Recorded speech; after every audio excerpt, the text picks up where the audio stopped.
우리 한번 따라서 하십시다. 새날 그리고 새삼. 새날 그리고 새삼.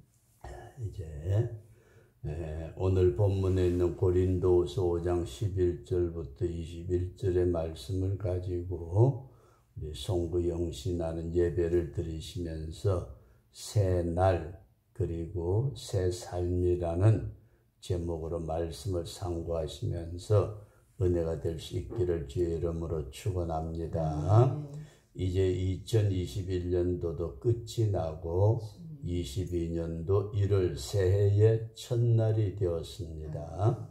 똑같은 해가 떠오르는 날로 어제나 오늘이나 아무런 차이가 없는 것 같으나 성도는 그리스도 안에서 새로운 피조물로 옛 생활을 버리고 새로운 삶을 사시는 우리 새해가 되시고 새 삶이 되시기를 주의 이름으로 축원합니다. 그리스도 안에서 새로운 피조물로 옛 생활을 버리고 새로운 삶을 사는 새해, 새 삶의 역사를 이루어 주님께 영광 돌리는 우리 새삼, 복된 역사가 2022년 올 한 해도 함께 할 수 있기를 주의 이름으로 축원합니다.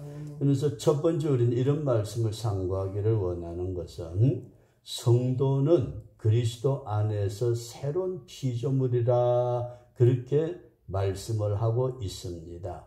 이 말씀이 대단히 중요한 것은 우리 새로운 피조물이라는 말씀입니다. 우리가 이 세상에서 교육이나 종교나 윤리나 도덕을 가지고 세상의 그 어떤 것들은 그 영향력 아래 있는 사람들을 자기들이 원하는 대로 다듬어 갑니다. 교육은 거기에 합당하도록 마치 나무를 키우되 분재를 키우는 사람들이 그 분재의 모양을 잡아가면서 아름다운 모습으로 가꾸어 가듯이 본질은 변하지 않고 형태만 변화되도록 다듬는 것, 이것을 우리는 뭐라고 그러느냐? 교육이나 종교나 윤리나 도덕이 사람의 모습을, 삶의 모습을 바꾸어가는 것이다. 그렇게 말할 수 있습니다. 그러나 기독교 신앙은 누구든지 그리스도 안에 있으면은 새로운 피조물이라고 말씀을 합니다. 형태의 변화가 아닌 본질의 변화를 말씀하고 있다. 그런 것입니다. 다시 한 번 더 말씀드린다면은 교육이나 종교나 윤리나 도덕은 그 사람의 형태, 삶의 모습을 바꾸어 놓을 수 있지만은 기독교는 그 사람의 삶의 모습을 바꾸는 것이 아니고 그 사람의 본질을 완전히 변화시키는 것이다. 그래서 오늘 우리는 우리의 본질이 변화되는 우리 그런 삶으로 살아갈 수 있기를 축원합니다. 그래서 오늘 우리는 외모나 삶의 환경은 어제나 지난해나 별반 달라진 것이 없는 그런 형태를 보여주고 있지만은 우리의 중심은 근본적으로 창조주의 형상을 닮아가고 오직 심령이 새롭게 되어 하나님을 따라 의와 진리의 거룩함으로 지으심을 받은 새 사람을 입으라 말씀하신 에베소 4장 23절 4절 말씀처럼 믿음으로 본질이 새로워진 새로운 피조물로서 올 한 해를 복되게 주님 뜻대로 살아갈 수 있기를 주의 이름으로 축원합니다. 그래서 첫 번째 말씀을 드리고자 하는 것은 새날이 왔다고 달라지는 것이 아니고 새 옷을 입었다고 달라지는 것이 아니고 중심이 변화되는 근본적인 본질의 변화를 우리 주님께서 우리에게 주시는데 이런 그리스도 안에서 새로운 본질이 변화된 피조물로서 옛사람을 버릴 수 있는 우리 복된 성도로 22년을 승리롭게 살아갈 수 있기를 주의 이름으로 축원합니다. 그리고 두 번째 말씀을 드리고자 하는 것은 이 본질이 변화된 사람, 새 사람을 입은 자는 삶의 목적이 옛사람과 완전히 다르게 된다, 그런 말씀입니다. 삶의 목적이 완전히 달라진다.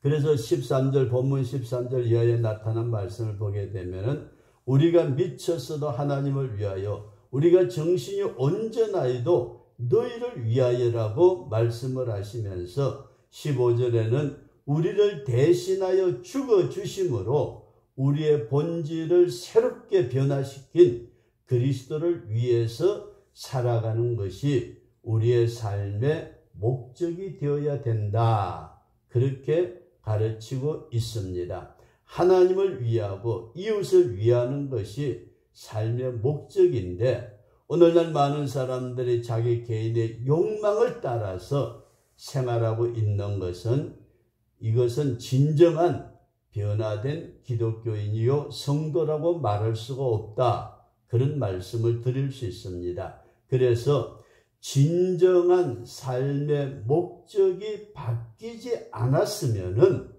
그 사람은 본질이 변화된 새 사람이라 말할 수가 없다. 이 말을 우리가 꼭 기억할 수 있기를 바랍니다. 진정한 삶의 목적이 바뀌어지지 않았다면은 그 사람의 본질이 변화된 새 사람이라 말할 수 없다는 것입니다. 다시 말씀드린다면 본질이 변화된 사람은 그 사람의 삶의 목적이 바뀌어진다, 그런 말씀입니다.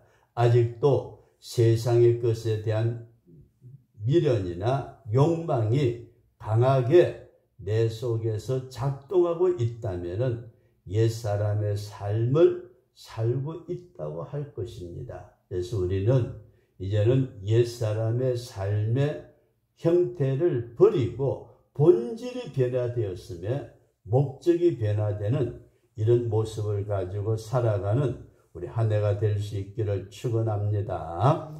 마지막 세 번째 말씀 드리고자 하는, 이렇게 본질이 변화된 사람의 삶은 새로운 직책을 부여받은 그와 같은 삶을 살아가는 사람이라, 그렇게 말씀을 합니다. 그래서 본문 18절에 나타난 말씀 보면은 너희들은 하나님과 화목하라, 그렇게 말씀하시면서 우리에게 화목해 하는 직책을 주셨다.